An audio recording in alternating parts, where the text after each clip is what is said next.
Welcome to Luca is a Billionaire, where the only thing I invest in is your answers. You already have basic tools, so start by creating a new React project and setting the viewport meta.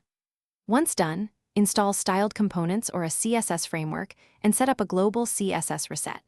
You'll import normalize or a small reset to avoid cross-browser issues. Make sure the HTML and body use height 100% for layout.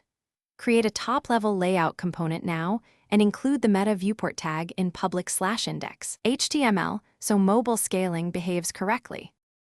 Now build responsive components using Flexbox and Grid.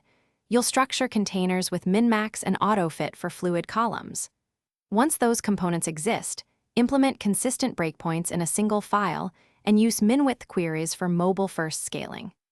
Make sure to use relative units like rem, %, VW, and container queries where available to avoid fixed pixel traps. You'll also swap column counts and padding at breakpoints and test with DevTools device toolbar for different viewports. Finish by ensuring components are adaptive. Images use src set and sizes, icons are SVGs, and media uses object fit to preserve aspect.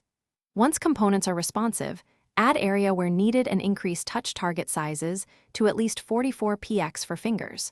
Then run Lighthouse and manual tests on phones and tablets to catch layout breaks.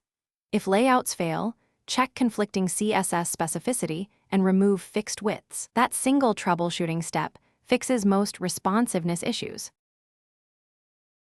Thanks for watching and please subscribe. It's the best investment you'll ever make.